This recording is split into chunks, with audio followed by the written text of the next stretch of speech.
after you finish at the Glens, you go to Ballymena for a bit. Yeah, I mean, it was we just won the Irish Cup in 2004. Myself and Gary Smith.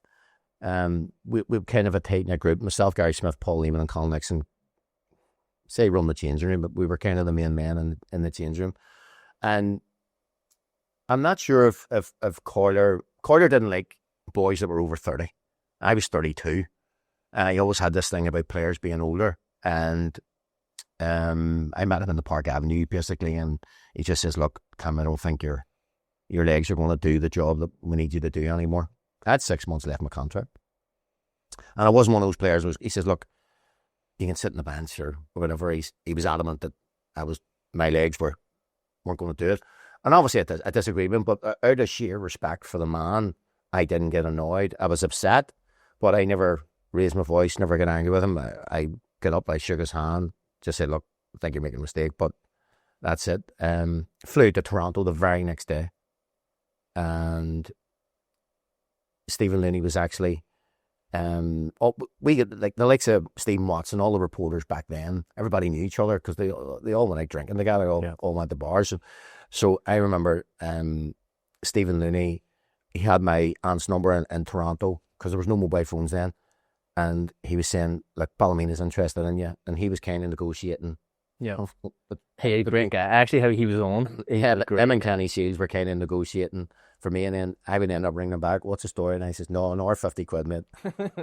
No, or 50 quid. And he's in the paper. And he's going, right, okay, and get back to me. Got you after 50 quid. And I said, well, what about the following year?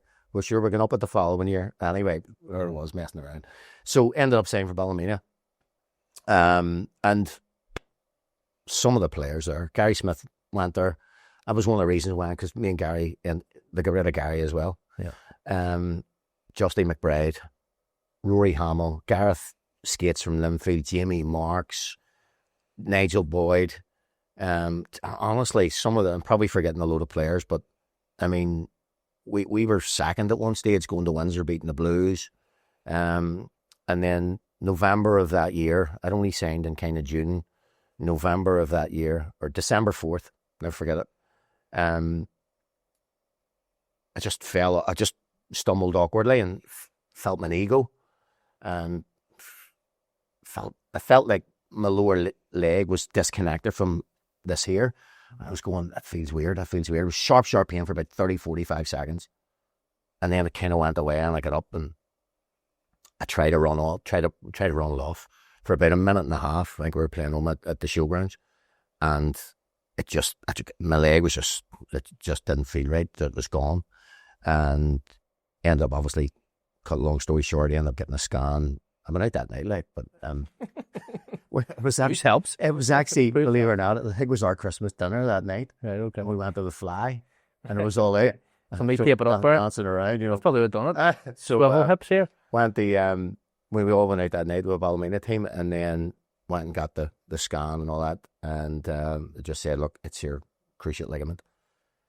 So Kenny Seals ended up leaving, and Tommy Wright came in, and I was kind of halfway through my rehab, and I'd done 8.5 months of rehab. On you really need to see anyone that does a cruciate nowadays and comes back. I take my hat off to them, because the amount of effort that it takes to get back from an injury like that is frightening.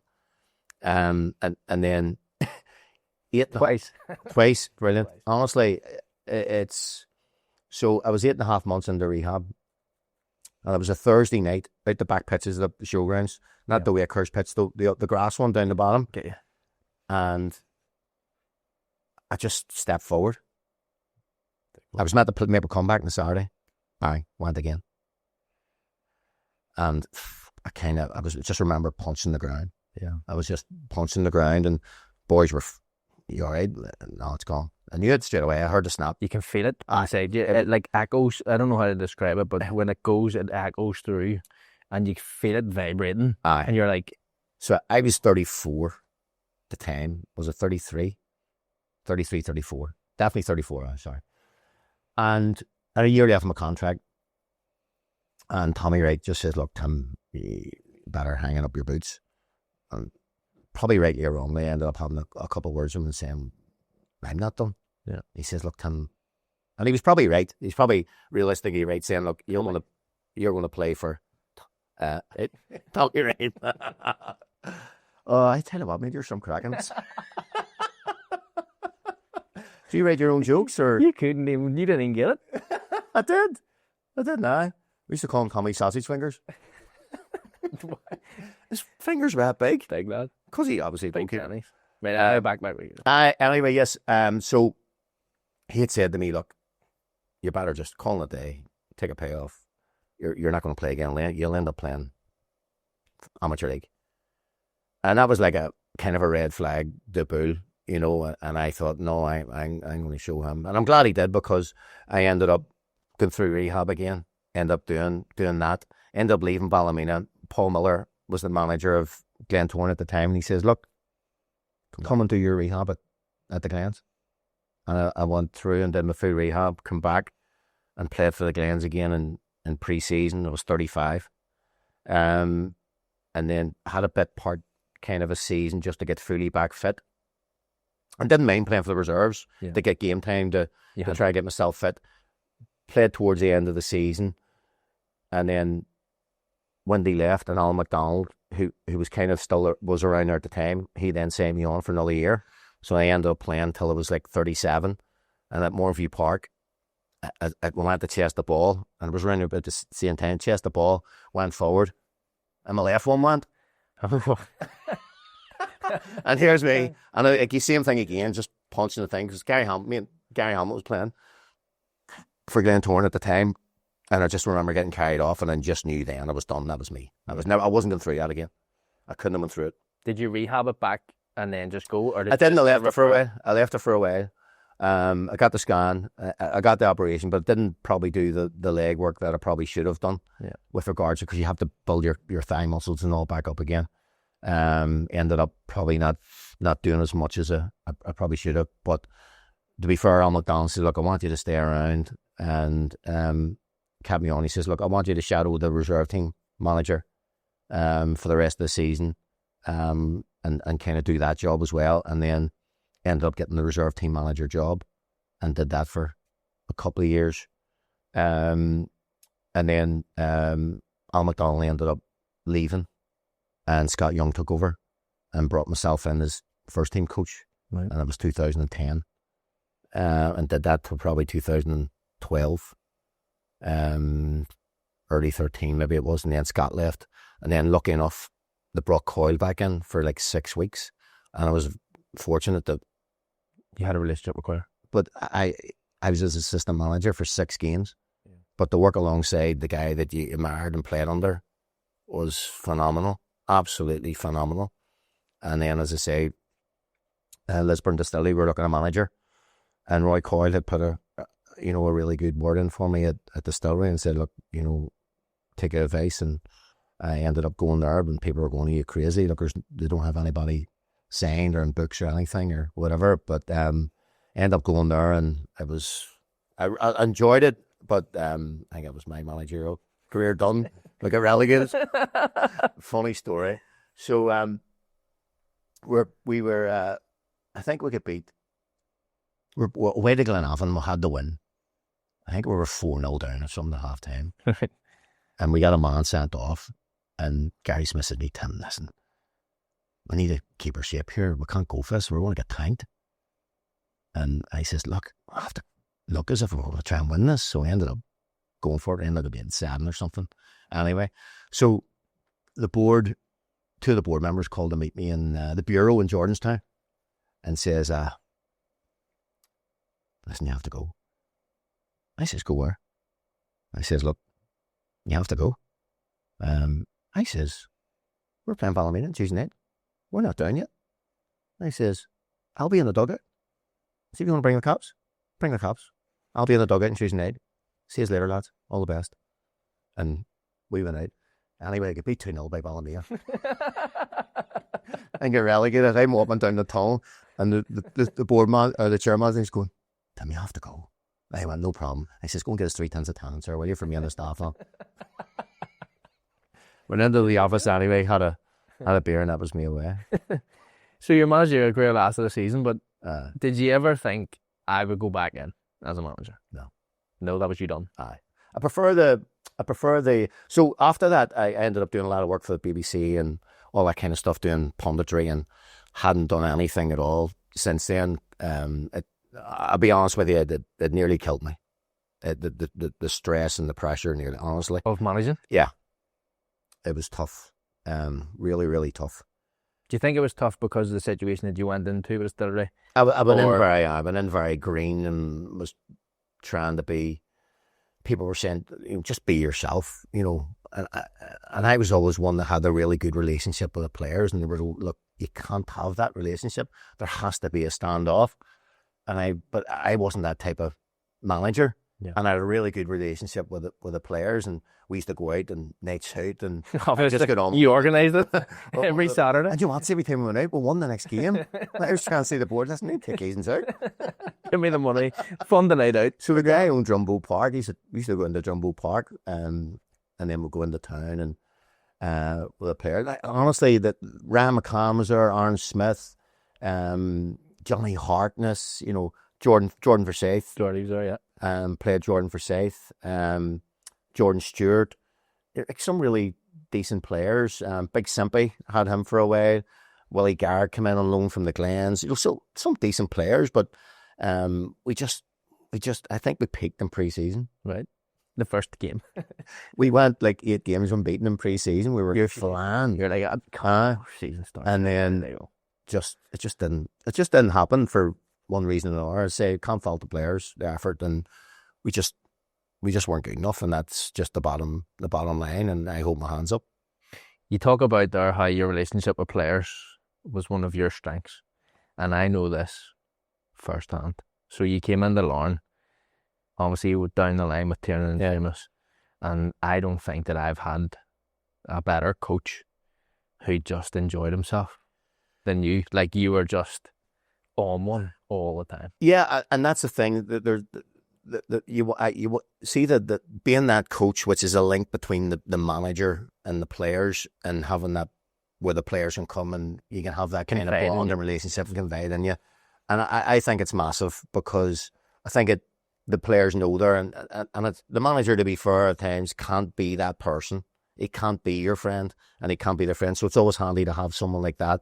And as I say, I just try to be myself all the time, and maybe too much myself, because, as I said, I just enjoyed the crack with the boys, because I always loved the crack in the changing room, and I still love it now with the Glentoran players, and still get on like a head case, and as I say, really enjoy myself, and hopefully that transpires over the players, where they go out on the pitch and feel relaxed or comfortable, whatever it is. I hope that the Glens fans know what you're like, and the Glens players especially, because when you coach with someone, you ultimately have their back, and I got to figure that out firsthand in Poland. Yeah, it was a great trip, by the way, and we were very fortunate back then, going to stay at I think it was the Spanish training camp for the World Cup or the Euros in Poland. It was fantastic venue, and I think it was in the middle of nowhere. But it was in the middle of nowhere. No, there was really nowhere to. There was nowhere to go out. Nowhere to go out. No. But being the professional that I was, and there was a bowling alley. There was a bowling alley, but no, and I remember playing the games, and there was a German team, and there was Chelsea under 20s, I think it was, and then there was another. I don't know where they were from anyway, but we were due to play I think they were German, weren't they? They were German, but just didn't like the way they were getting on throughout the hotel, and I knew it was going to get feisty, and you were playing, and the rain was lashing down. So my feet were soaking in the warm-up. So I took my boots off and put my trainers on, because there was a track, right? So, but I remember you sliding in to win a tackle, because, as I said to you before, and maybe a wee bit early, you chase paper on a Wednesday night, because you were just pressing teams. Ideally, the centre forward that you would want now in your prime, just hounding down centre backs, and you're running, you slid in, and to be fair, you won the ball, but I think you caught the guy as well. But I was standing on the touchline, but on the rubber kind of bit, and I could just see 3 or 4 boys running towards you. So I went to sprint onto the pitch, and as soon as I hit the grass, my 2 feet went, and I went horizontal and hit the guy that was coming to try and dig you round the knees and took 2 of them out. And I remember landing there, but I wasn't really thinking about anything. And I was ready to see what was going on, the big event, but no one was fighting. Everybody was laughing. Laughing at you. It was hilarious. And I turned around to the dugout, and Tiernan was on the ground, and hands on his head. Both dugouts are laughing. Killing himself. And then the next thing I seen, the goalkeeper sprinting out, and he came over. I thought he was going to dig me, and he says, "You crazy, you crazy, you crazy." And I was wondering what was going on. I was stinking. You were. Just completely stinking. But yeah, it was. I never lived that one down. And funnily enough, somebody had sent it in the BBC, and the BBC had it. It was everywhere. Had it everywhere. It was hilarious. I hope. Do you know what? I did try to get it. It was in Spain yesterday. I tried to get it up. I was hoping Alan will find it here and get it on, but it's. And then the mad thing was, the next night we all get out for a couple of beers in the bowling alley, and you were taking that.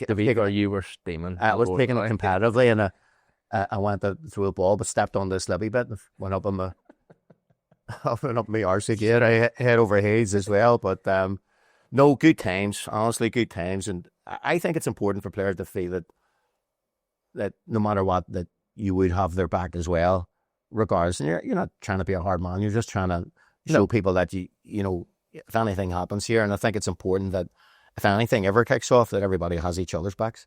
I think if you didn't slide tackle that boy, I think there was 3 or 4 Germans ready to clean out. Because I remember arguing with the goalkeeping coach, right? And he was about, honestly, 6'7", and I'm standing there, and he's shouting at me, and I says, "I don't know what you're saying, big lad, but see if you keep walking, I'll knock your block off." He was like Ivan Drago. He was a unit. I says, "You better get away from me, mate. I was thinking I've just slipped all over the place. Leave me alone." Do you know what? It was hilarious. That trip was good though. We actually done all right. It was one of my first trips away. I just signed for Lauren. We went away. We spent a wee bit of time together, and I think that's something where I realised that like I could come to you with pretty much anything from spending 12 hours with. It was and it was, as I said, because you had so much time, there was a lot of downtime as well around the camp. So there was coffee machines everywhere. So it was good to get a chance to, to speak to players and just on a different level rather than always being in the zone or whatever it is, because you were killing time a lot of times. As you said, there was nothing really around. You maybe take a bike out and raid the shop or whatever, But no, it was fantastic. And again, Kenny, obviously, the club paid for that, for us to go there for a full week, which was incredible. Yeah, it was. It was something that I wasn't used to. And then once you get to go away, you're stuck in a room with 7 fellas type thing. 7 days, sorry. And it really helps gel. I understand why the likes of Linfield go away. It does. It really does. Now, obviously, it does cost, but I think it's invaluable. I really do. I'm a big believer in camaraderie, and I genuinely believe that it gives the team an extra 20%. I really, really do. When you're isolated too, in a situation where players are away from home, they've nothing else around them, they've no family, nothing else, and they just have to sit with themselves. Yeah. It's good. And whether it's having a team quiz or doing something together, whether it's bowling, whatever it may be, it doesn't matter. I just think, as you say, you're in a foreign country and you're with a group of players, and I just think it's huge. And as I said, it was meant to be a warm weather training camp. It rained nearly every day. And it was lashing. Middle of Poland, I think. I had shorts and flip flops and whatever. It was. Everybody was looking. I always remember Linfield were in Marbella, and we were. I know. How did we not end up in Marbella beside that? What? Was there another training camp we were at? Where were we? No, that was the year before. You ended up in like. Oh, we were in Gibraltar. We were in Andorra. It was the year before. Up in the mountains, and then travelled down from Andorra, and we played a game in Salou, right, that night, and it was like it was a 4G pitch. It was roasting, and then obviously went for a big slap up meal and a few scoops, just to, as I say, the team bond, break the ice, yeah, with a couple of guys. And that's another thing I never lived down. You see, I was at the Glens, and Mick and Wendy had brought me in. We were playing on field on Boxing Day. And we're 1-0 down, and the BBC just kind of stuck a mic in my face. It was live on TV coming out. It was on BBC Two or something. And it was on Boxing Day, and they kind of just, like, do you think you can come back from this? Or, I was like, what do you think? I'm going to say, like, well, no. And I went, you got to believe, man. and I've no idea where the American accent came from. And I haven't lived it down to this day. You know, and I'm going, I just don't know what, because I honestly don't know what made me say it. It was just, I think it was just so surprised. You were leaning by the quest, like leaning in, and I was going, give it, like you give it. You gotta believe, man. And I think Jim Dilton was doing the TV or something. I look around and they were just in wrinkles laughing.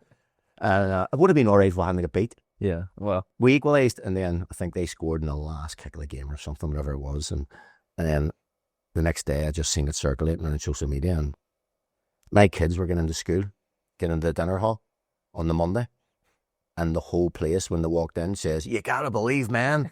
They get tortured, God help them. Terrible.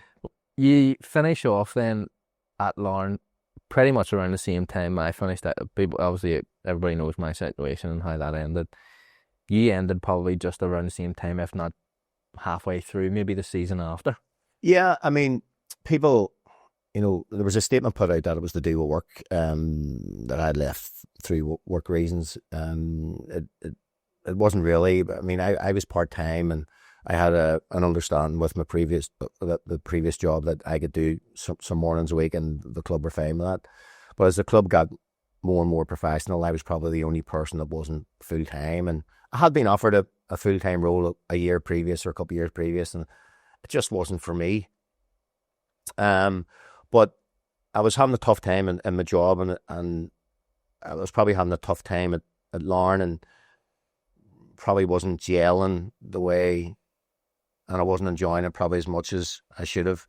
And then there was a whole online social media where I'd shouted on the pitch, you know, when we conceded a goal, and then they made Tiernan and shouted back at me or whatever it was, and it was kind of made public. It was kind of tough for everyone. And then, as I said, it just wasn't working, and I was really struggling mentally, if I'm being honest. I was struggling mentally big time. And I remember sitting with Kenny and Tiernan, and I completely just broke down and lost it. Just lost it.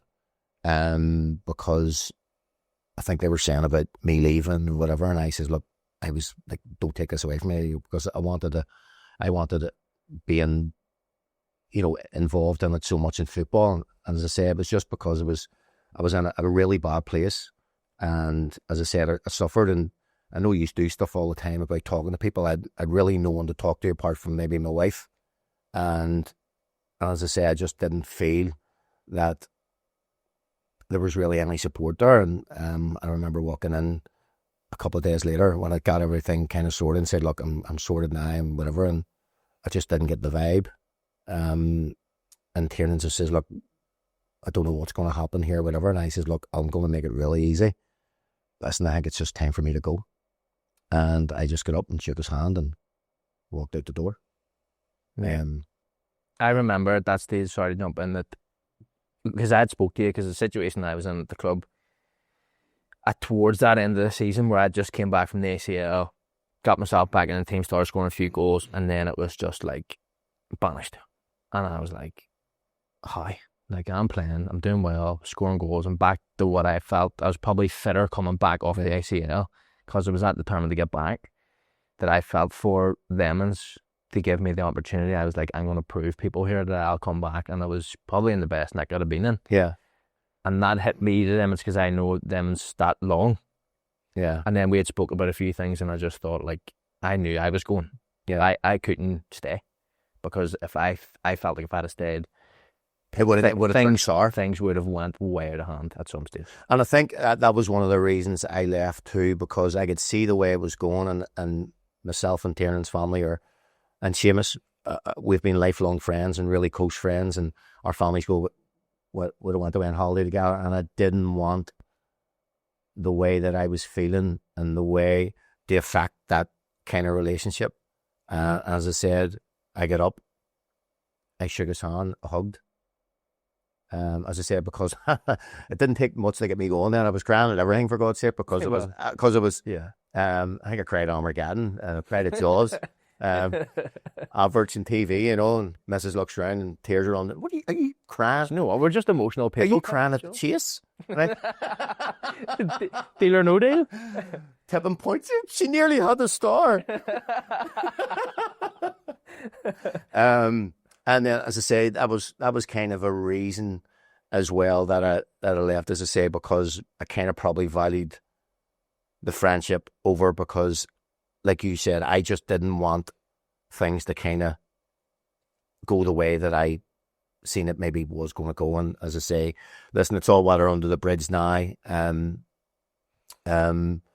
I moved on, and I went on holiday, and, Mick and Wendy said, look, you want to come back into the Glens? And I says, yeah, absolutely. I couldn't wait to get in. And I think for the first 15 games, we went unbeaten, 14 wins and a draw. Yeah. And it was brilliant. And then we got a massive injury hit, and had basically an up and down season. Then Mick left, and then Rodney took over, and I think we won 23 out of 25 games, won the European playoff, and get into Europe. And then I was in Villamura as away with a mate, and it was 9:30 in the morning. I was sitting in Figo's bar, having a coffee. I hadn't long landed, having a coffee and a fry. And my phone goes, and it's Rodney saying some bad news. I says, why, what's wrong? Because we had pre-season already all planned out. Yeah. He says, I'm away. And then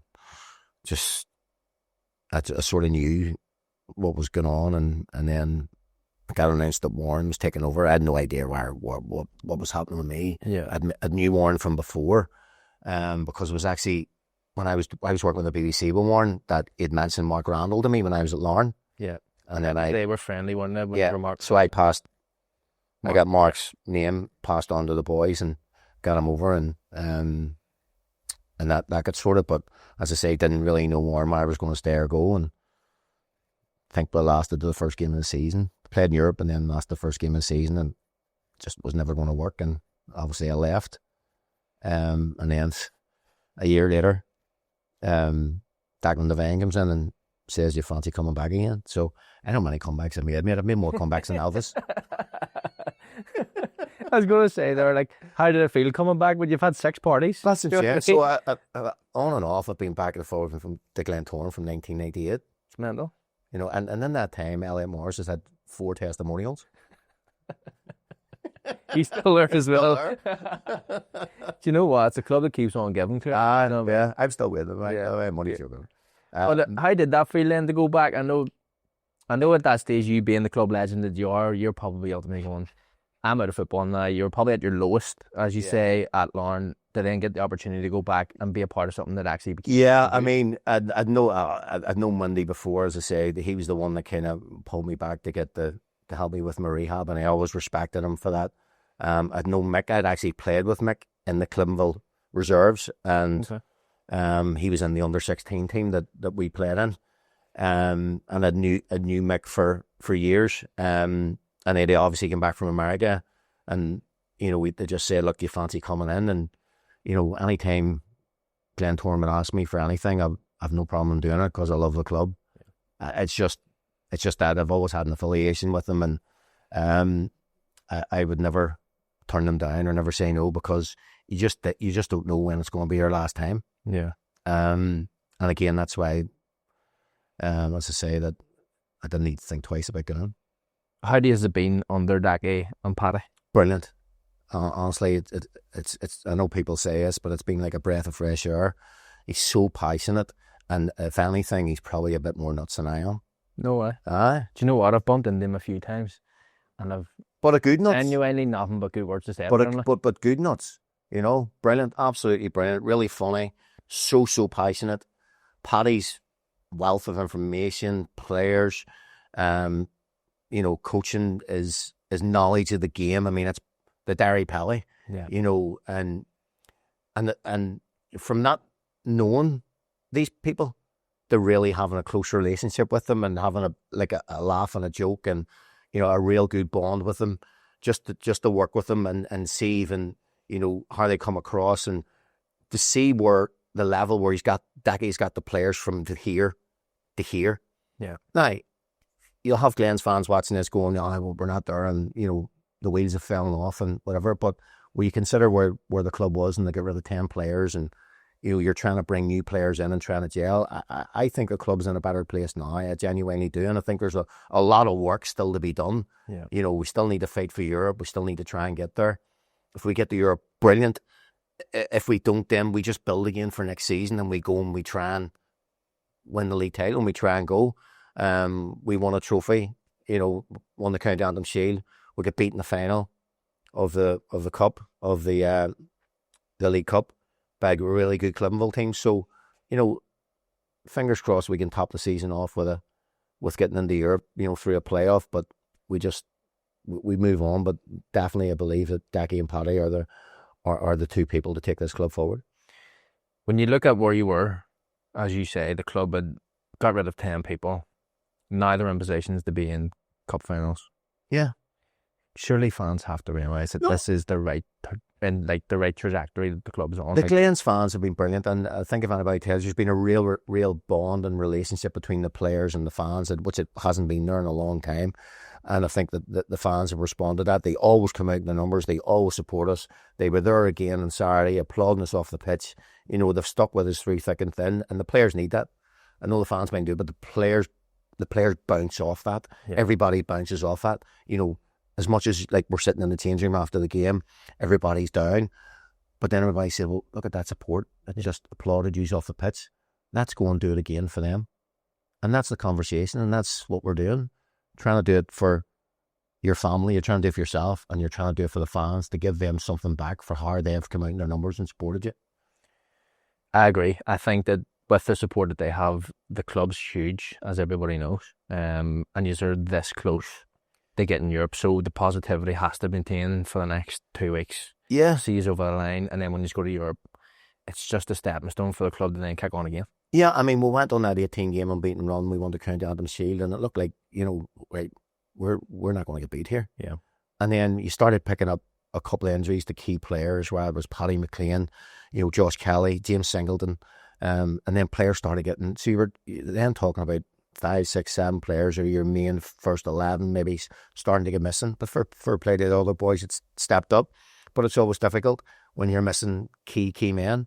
And if you want to challenge or you want to go for trophies, then you do need those players available for selection, because they're top players. Yeah. They really are top players. And James Singleton was massive. A huge loss. Yeah. So versatile, he fits in and right. Slides in the midfield. He would lead the press, going to Windsor, we were 1-0 down, coming back to win 3-1. The mentality that takes in them players, and that was the other thing. People used to talk about the Glentoran team that didn't have the mentality. Well, we've been behind it. Yeah. Solitude this year, come back and won. Been behind at Seaview, come back and won. We've been behind at Windsor, come back and won. So we've been to these places and won. Yes, we're not the finished article, and yes, we probably we let second place slip through different results that didn't happen. But we'll try and rectify that, and hopefully we'll learn from it. Regardless of how the season finishes, I think we'll be stronger again in the next season. Couple of things I want to touch on, just coming to the end of the interview, which has been phenomenal so far. It's been funny. It's had a wee bit of everything. It's had its ups and its downs, as football is. But when we spoke about the time at Larne, and you were at your lowest, that wasn't the only time in your career where I would say that you were down there. No, 2005, I was halfway through kind of rehab in my cruciate, and I think I probably just done my cruciate again. I was at a really, really low point, and my wife was pregnant, and we went for a 20-week scan, and they found something wrong. So I think it ended up about 22, 23 weeks. Say, look, the baby has what's called trisomy 18, Edwards syndrome, where not only was his organs growing outside of his stomach, that he was severely ill, and it was a threat to not only the child suffering, but also Lisa, my wife. So, and we had tried to have kids for 10 years, from her married. It just wasn't happening, and so this was a massive deal. And then he was born. Tim Og was born at 23 weeks, and lived for about a minute, and died. And at the time, it was kind of it didn't hit you right away. It was kind of a celebration. He was in a little cot. It was very, very small in the cot, and we were in the hospital. We stayed there, and the family was all around. We're getting pictures, and still have old, pictures and footage, whatever. But the heart, going back to the house and having to carry a white coffin to a grave is probably the hardest thing I've ever done in my life. And those kind of memories, that thought, I had to push way back in the back of my mind, because I'd kind of went off the rails, get out drinking, and it hit both of us hard. I've never experienced anything like it. I just remember just breaking down at the graveside. It's something that I would never wish on anyone. And people think you're strong. And at that time, you always, people talk now about, it's good to talk and whatever, but it just didn't happen then. It was, it just wasn't. It was 2005. And those kind of things just didn't happen then. And I suffered inside, and still to this day, as I say, I try not, as much as I go to the grave and, think about it and celebrate his birthday and on the 16th of November every year. The other side of that too is I genuinely believe that if he hadn't died, then we wouldn't have our other 3 kids. Because Killian came along in 2007, and then Annie and Lennon came 2010, 2011 straight away, and they always talk about it, but it's something that I kind of struggle with sometimes, that if I really think about and it comes forward into it's something that I probably couldn't handle. It was really, really tough at the time, and I don't know how I got through it. Myself and wife got through it somehow through our family and different things, but knowing when you're in the house on your own and the doors are shut and there's nobody there, it's a tough place. And she was suffering just as much as I was, so it's probably difficult. And she kept saying, "You're not talking about this," because I didn't want to. I couldn't. Yeah. I couldn't grasp it, because I knew if I'd have lost it completely, if I had to let the emotions get the better of me. No, I don't know how it is to get to that stage, but Lucy, we had the same problem. We lost the first one at 12 weeks, and you build yourself up. It's kind of hard to say, because it's not even that you kind of build yourself up in a way where you're that excited. Yeah. So after 6 weeks, we had prams bought, we had everything bought. We were so excited, and then it's gone, and you're like, I told everybody, so excited, just wanted this to happen. Thought we couldn't, probably the same as you, and you're sitting going like, is this going to happen now? This is our one chance. Yeah. And obviously it's not. We obviously have Margot now, who's amazing, but it just gets taken away from you. And then I don't know if you felt the same thing, but the whole period of me having Margot with her the next time, you feel like that's taken away. You can't enjoy it, because in the back of your head you're sitting going, oh, what if that happens? And it's kind of like it's taken away from you. It was definitely, when she was pregnant the next time with Killian, it was, is this going to happen again? Because when everyone goes for the big 20-week scan, the last thing you want is, sorry, we need to speak to you. Yeah. And that was devastating, obviously devastating. And you're just trying to be there to support your wife, because she's carrying the child. But with then Killian's one, I mean, when Killian was born and everything was hunky-dory, he was fit and he was healthy and whatever. I mean, we had a christening. There was 160 people at it. We hired out the Lansdowne. There was 160 people at our christening. It was like a wedding. It was unbelievable. Wet robes everywhere. It was unbelievable. Honestly, it was. And remember us holding the chain and like doing the way you do your first dance at a wedding. We were doing a dance, just holding Killian, you know, and just hugging, and it was so surreal because you'll never forget what happened. You got the pain, but then that elation of of Killian coming along, you know, kind of, it saved us. Yeah, it did. It saved us. You know, it really genuinely did. And you know, I don't think even my parents or Leisha's mum were sort of knew how much of a struggle it was. Especially for her too.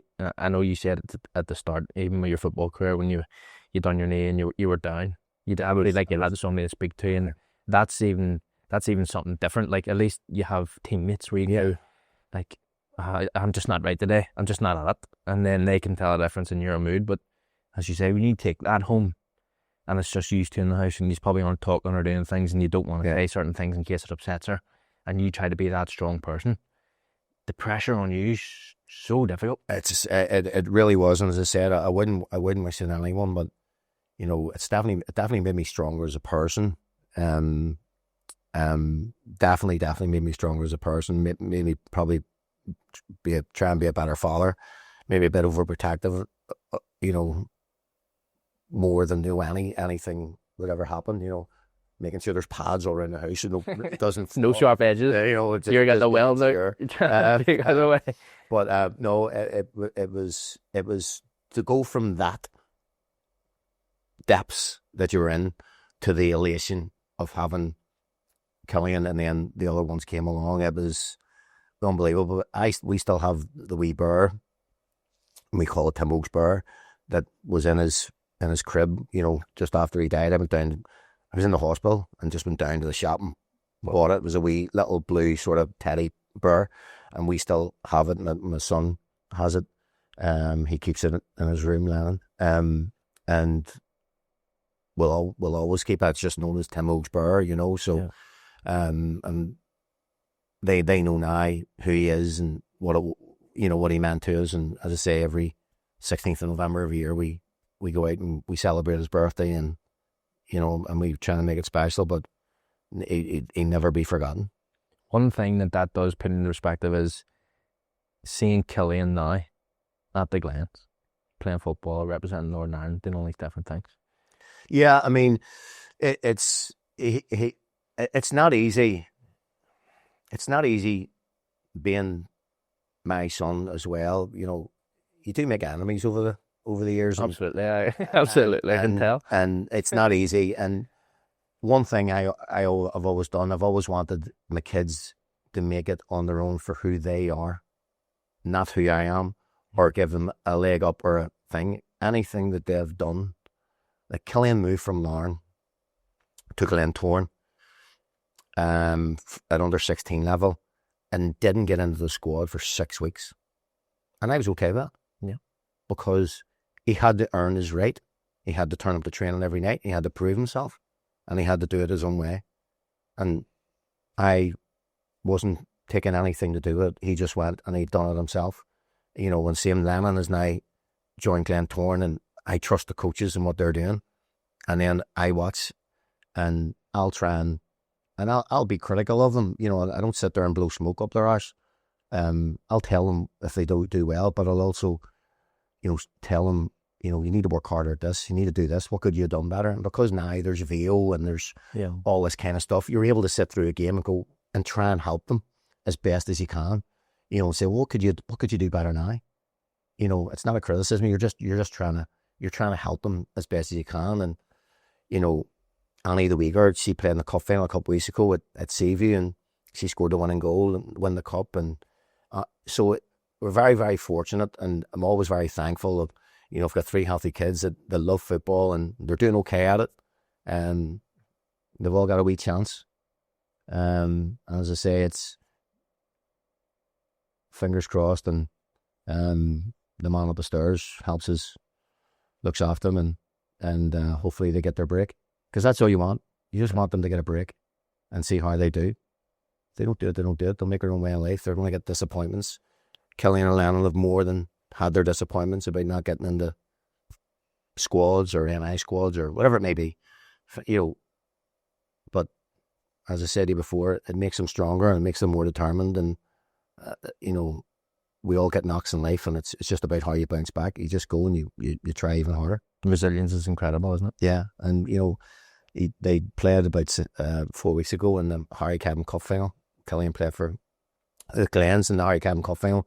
Glens haven't won it in 30 years, and they went to Windsor and big occasion and beat Linfield and a penalty shootout. It was fantastic for them, so brilliant, absolutely brilliant. Good. Last thing I want to touch on, and it's not actually about you, it's just about Saturday and the madness that unfolded at Edinburgh Park at the end of the season. Yeah. Were you impressed how calm I was? Do you know what? I was in conversation with Andy McGrory the whole time, right?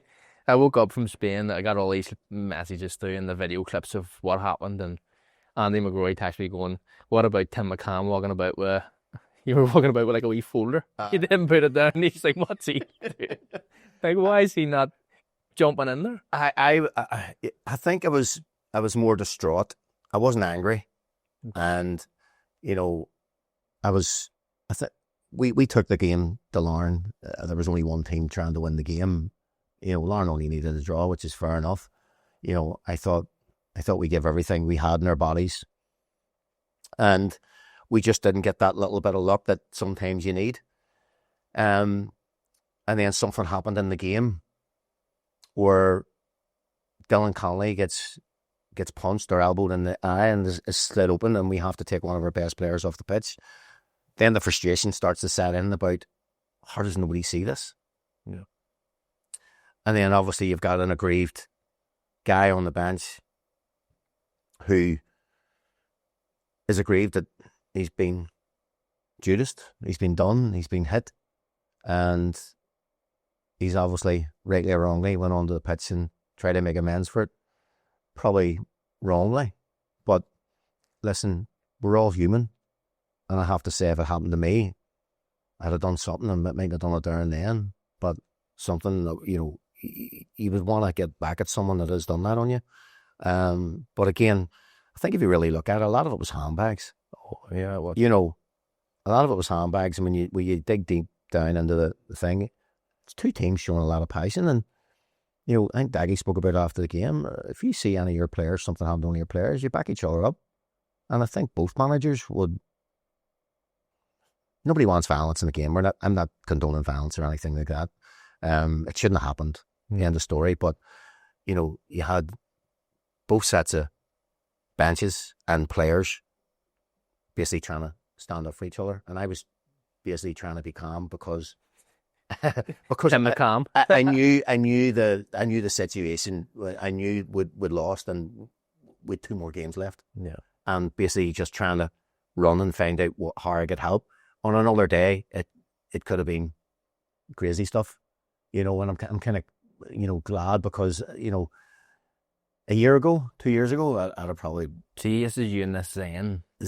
This is you. A year ago, 2 years ago, I might have been, ready to rock, throwing myself into things that I probably shouldn't have, and the fact that it was live on TV, and again, my kids are watching that as well, so I don't want them to see me in a wrong light either. And you've got to set an example as a coach and a manager, and thankfully I've done the right thing and try to stop any kind of fights that was going on. And to be fair, so did the Larne staff, so did our staff. Yep. We're just trying to stop and get the 2 players separated. But again, it's a flashpoint of something that shouldn't have happened. But if it's dealt with at the time, during the 90 minutes, then I don't believe that happens. The one thing that I don't want to happen, and it probably will, is there's going to be repercussions here. Getting into the playoff. Yeah, of course there is. You talk about, sorry to jump in there, you talk about Dylan Connolly, you played against him this year, and he's been incredible on the right-hand side. And as you say, he's one of the most dangerous players in the league at the moment. Yeah. And I get exactly why he's done it, because if it had happened to me, I'd have been one of the first people to probably do something at the time, or as you say, I'd have planned something when it broke on the pitch to maybe do something. Yeah. And that's the way I would think in a game. I think the reason nothing happened at the time was because he was down on his knees and he had a slice under his eye, and he probably didn't know he was coming off. Yeah. So we had to make that decision once we seen the blood and we seen the slice under his eye, that obviously he couldn't get back on. But if I'd dare say it, if we'd have wiped his eye and got the blood off and then he'd went back on, ball boy. I would imagine there's something would have happened. I don't know, and maybe the scenes wouldn't have happened. But listen, it's happened, and there's nothing we can do about it. It'll everybody's seen the footage. But I think when you start following players and the red cards that were handed out, you know, that they weren't red cards. I don't know if it did. Yeah. You know, if you kind of look at it.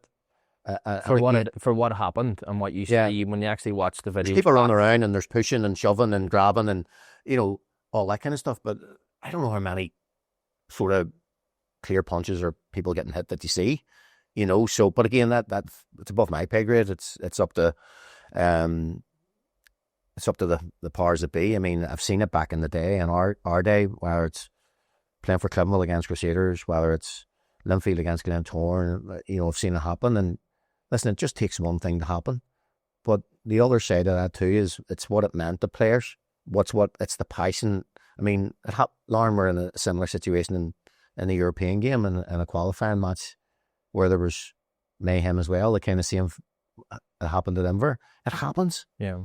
It's passion for people. I'm not saying it's right, but it just happens.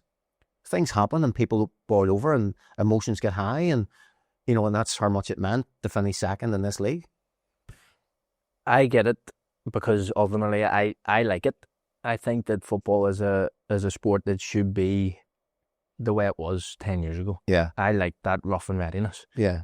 I'm not saying this, I'm not putting out there that we condone violence. Yeah. No, absolutely not. There's ways and means to go about playing football, but sometimes when you see red, you only see red. Yeah. And after the mist clears and 90 minutes is up and you walk off the pitch, everything's completely And it was different. difficult for the referee, Jamie Robinson, because he couldn't see what was going on. There was that much going on around that he can't see what's going on. So it was kind of tough for him.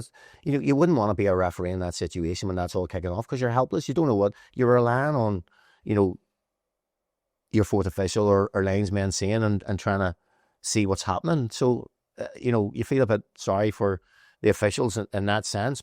But again, as I say, it happened. We've got to move on from it. What happens punishment-wise, we've got to then look and see, boys have a few days off and see what kind of team we have for the semi-final. And the other thing about the semi-final is you won't know who you're playing until 5 o'clock, 5:30, 6 o'clock on the Saturday night, which doesn't give you long to prepare for the Tuesday game. Yeah. Do you know what I mean? Yes, you can try and put the work in. We're either going to play Clivenville or Crusaders. Yeah. You know, so you're going to have to do 2 sets of work to try and, well, if we do play Clivenville, this is what we're ready. Yeah, and if we do play Crusaders, then this is what, you know. Yeah. So it's difficult. It really is difficult. But listen, I've been involved in a few playoffs, European playoffs. Brilliant nights. Hopefully, if you get through to the final, it's a one-off. Like game. win the league, isn't it? It is. It's a one-off. It's fantastic. I was there when Lauren won the playoff and when Ronan Hale come on and scored 4 goals, and I was there when Rodney or under Rodney when would be Clivenville 2-0. So, as I say, I've seen both sides, and it's an unbelievable game to be involved in.